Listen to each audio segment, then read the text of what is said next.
बिस्मिल्लाहिर्रहमानिर्रहीम।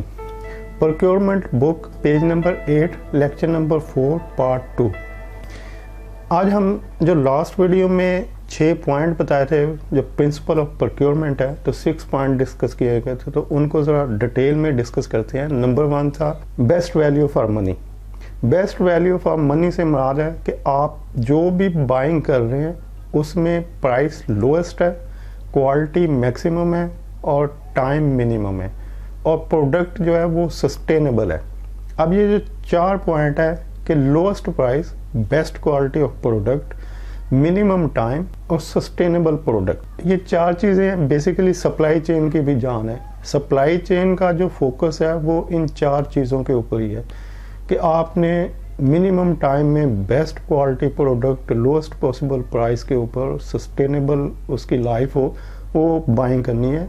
तो supply chain का मकसद चूंकि कॉस्ट को रिड्यूस करना था, तो ये चारों पॉइंट सप्लाई चेन के ऊपर भी फिट होते हैं और आपकी प्रोक्योरमेंट के लिए भी ये बेसिक नंबर 1 रूल है। मैं तो यहाँ तक कहता हूँ कि जब भी आपकी जो जॉब है, जो प्रोक्योरमेंट की जॉब है, उसका जो कोर फंक्शन है वो बेस्ट वैल्यू फॉर मनी है। मतलब बहुत सारे लोगों को ये समझ नहीं आती कि हम प्रोक्योरमेंट की जॉब में क्यों आए हैं। वो कहते हैं कि जी वो यहाँ पर सीट खाली थी इसलिए मुझे रख लिया गया, यहाँ पर कुछ मतलब इनको बंदा चाहिए था। तो ये इस तरह की, ये मैंने पहले भी एक वीडियो में बताया था, ये बिल्कुल फजूल से लॉजिक हैं कि जी मैं प्रोक्योरमेंट में बाई चांस आ गया, मुझे शौक था या मुझे सीट खाली थी। तो आप अपने ये चीज़ ज़हन नशीन कर लें कि प्रोक्योरमेंट की अगर आप जॉब कर रहे हैं तो उसका एक ही बेसिक फंक्शन है, जो कोर फंक्शन है वो है बेस्ट वैल्यू फॉर मनी। कि आपने जो भी परचेज करना है, प्रोक्योर करना है, उसमें best quality product, lowest price, minimum time and sustainable life होनी चाहिए उस प्रोडक्ट की। तो ये जो 4 पॉइंट है इसको मैं फर्दर एक्सप्लेन कर देता हूँ। Lowest possible price, lowest possible price से ये मुराद नहीं होती कि आप इन्फीरियर क्वालिटी ले लें। मतलब नॉर्मली जो मार्केट की प्रैक्टिस होती है कि अगर आप मोटरसाइकिल परचेज करने गए हैं तो आप देखते हैं कि यार ये CD 70-70 हज़ार का है, तो मेरे पास कम पैसे हैं, तो वो आपको वापस नहीं जाने देगा। वो कहेगा सर कम पैसे हैं तो फिक्र नहीं करे, आ जाए, हम आपको चाइना की मोटरसाइकिल दे देते हैं, ये 30-35-40 हज़ार में आ जाएगी। तो वो आपको वो मोटरसाइकिल दे देगा। अब वो जो प्राइस कम हुई है वहाँ पे क्वालिटी भी कम हो गई है।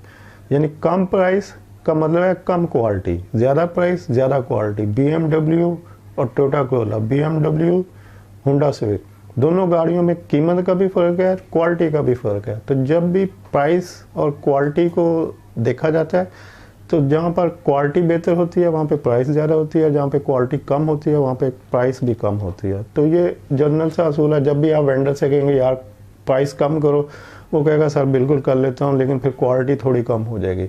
तो ये बिल्कुल गलत किस्म का कंसेप्ट है। प्रोक्योरमेंट में ऐसे नहीं होता। प्रोक्योरमेंट में प्राइस को कम करवाया जाता है लेकिन क्वालिटी कम नहीं होनी चाहिए। मतलब प्राइस कम होने का मतलब क्वालिटी कम वाली साइड पे जाना नहीं होता। मतलब प्रोक्योरमेंट में लोगों को बैठाया इसलिए जाता है, एक्सपर्ट जो होते हैं वो इसी चीज़ में एक्सपर्ट होते हैं कि भाई आपने क्वालिटी कम नहीं होने देनी लेकिन प्राइस को लोएस्ट नीचे लेके आना है।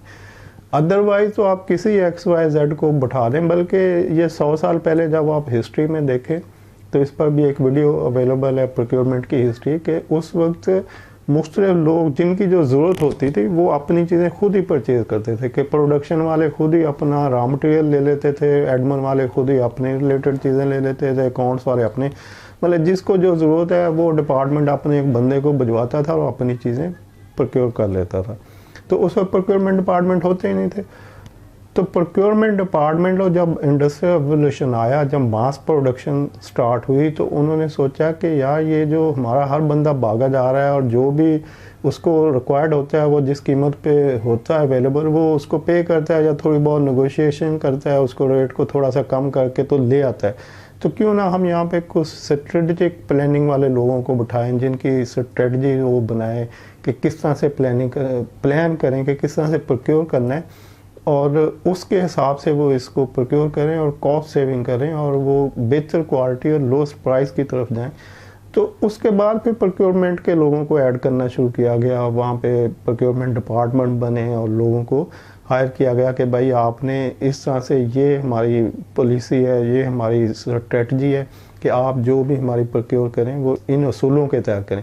तो नंबर 1 जो टॉप पे प्रोक्योरमेंट की जो जान है, जो आपकी जॉब का कोर फंक्शन है, वो है बेस्ट वैल्यू फॉर मनी, कि आपने जो कुछ भी परचेज करना है वो बेस्ट रिटर्न हो, उसका जो वैल्यू आप पे कर रहे हैं उसका बेस्ट रिटर्न हो। तो अब आप प्राइस नेगोशिएशन पे जब जाते हैं तो क्वालिटी वो होती है, यानी क्वालिटी, अब क्वालिटी को भी डिफाइन कर लेते हैं कि क्वालिटी क्या चीज़ है।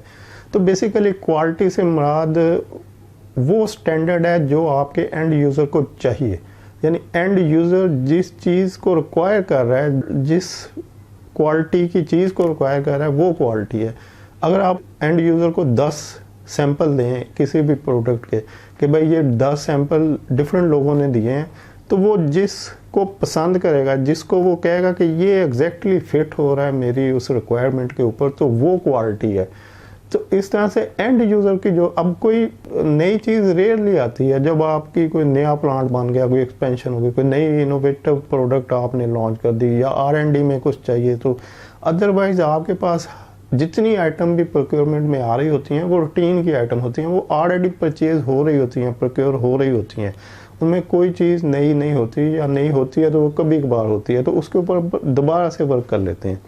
तो इसका मतलब कि जो भी आपके पास आ रहा है प्रोक्योरमेंट में परचेज होने के लिए, प्रोक्योर होने के लिए, तो वो ऑलरेडी हुआ है, तो उसकी एक ऑलरेडी क्वालिटी डिफाइन है। और इवन जब वो सप्लाई भी होगा तो उसकी जब क्वालिटी चेक होगी तो वो जो पीछे उस आइटम की चीज़ें आ रही होती हैं उससे मैच करने के बाद ही होगी कि भाई ये जो आइटम आई है, जो हम यूज़ कर रहे हैं, क्या ये दोनों सिमिलर हैं। तो अगर सिमिलर हैं तो इट मीन्स कि इनकी क्वालिटी ओके फाइनल है, इस कंसाइनमेंट को रिसीव कर ले स्टोर, और ये क्वालिटी ओके है, किसी ओके, और वो रिसीव हो जाएगी। अदरवाइज वो कंसाइनमेंट रिजेक्ट हो जाएगी और वेंडर को वापस चली जाएगी। तो क्वालिटी से मुराद है वो स्टैंडर्ड जो एंड यूज़र को रिक्वायर्ड है।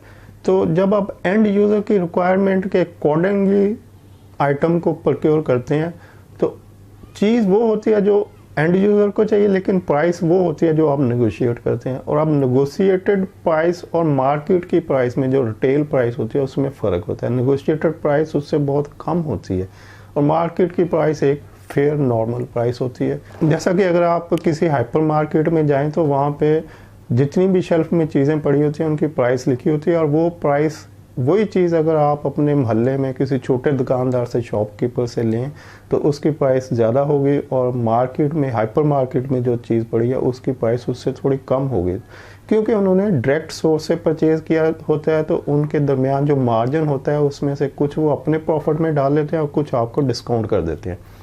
तो सिमिलरली जब आप डायरेक्ट सोर्स पर जाएंगे तो आप उससे भी कम प्राइस पे जा सकते हैं, जो कि हाइपर मार्केट में प्राइसेस अवेलेबल होती हैं। तो जब भी आप नेगोशिएट करते हैं तो आपका मकसद यही होता है कि क्वालिटी वो रहे जो कि हमें रिक्वायर्ड है, लेकिन प्राइस कम हो। जब प्राइस कम होगी, क्वालिटी वो होगी जो आपके एंड यूज़र को रिक्वायर्ड है, तो ये बेस्ट वैल्यू ऑफ मनी है। और अब इसमें आ जाता है टाइम, कि आप मिनिमम टाइम में इस डील को क्लोज कर लें।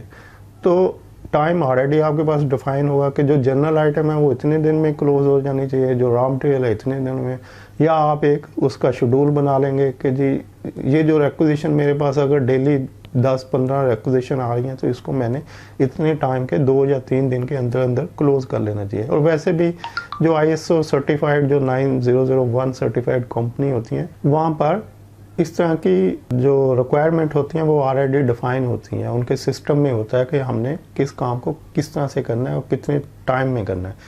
तो नंबर 3 हो गया कि टाइम, आप मिनिमम टाइम में उसको क्लोज कर लें। और नंबर 4 है सस्टेनेबल लाइफ ऑफ प्रोडक्ट, कि आपकी जो प्रोडक्ट है वो सस्टेनेबल हो, यानी उसकी लाइफ जो मेंशन है कि इतना टाइम इसने चलना है तो वो उतना ही टाइम चले, उससे पहले वो डिटीरियरेट ना हो जाए, वो उसकी क्वालिटी कम ना हो जाए। फॉर एग्जांपल अगर आपका टायर है, उसने 10,000 किलोमीटर चलना है गाड़ी के टायर ने, और आपने वो परचेज कर लिया और वो 5,000 किलोमीटर के बाद फटना शुरू हो जाए, पंक्चर शुरू हो जाए, या उसकी क्वालिटी कम होना शुरू हो जाए, तो इसका मतलब कि आपने जो प्राइस पे की थी उस टायर के लिए जो 10,000 किलोमीटर चलना था और वो आधी लाइफ में ही ख़त्म होना शुरू हो गया, तो इसका मतलब कि आपने इन्फीरियर क्वालिटी प्रोडक्ट परचेज़ की। तो बेसिकली ये उससे हाफ प्राइस में परचेज़ होनी चाहिए थी, जिसकी आपने ज़्यादा प्राइस पे कर दी।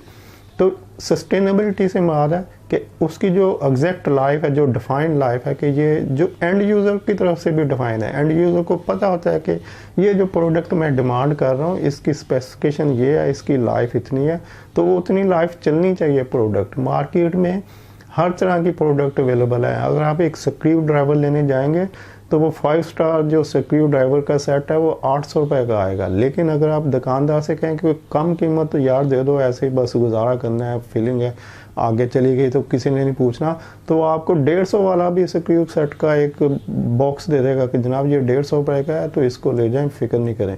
ये भी काम कर देगा, लेकिन थोड़ा करेगा। उसके बाद उसके जो स्क्रू के जो ऊपर होते हैं वो रिमूव होना शुरू हो जाएंगे। वो जब आप किसी भी नट बोल्ट को, पेज को टाइट करेंगे तो वो रिमूव होना, गुड़ना शुरू हो जाएंगे। तो क्वालिटी डिफाइंड होती है। तो जब भी आप स्क्रू ड्राइवर का सेट लेंगे तो आपकी क्वालिटी, अगर वो 10 साल चलना है तो वो 10 साल ही चलना चाहिए, अदरवाइज आप इन्फीरियर क्वालिटी ले रहे हैं। तो जब भी आप प्रोक्योर करते हैं तो आपका जो टॉप प्रायोरिटी, जो कोर फंक्शन होता है वो होता है बेस्ट वैल्यू फॉर मनी। और best value for money 4 point पर बेस कर रहा होता है। Lowest possible price, maximum quality, या वो क्वालिटी जो डिफाइन है एंड यूज़र की तरफ से, एंड मिनिमम टाइम और sustainable life of product. Video देखने के लिए शुक्रिया। अल्लाह हाफिज़।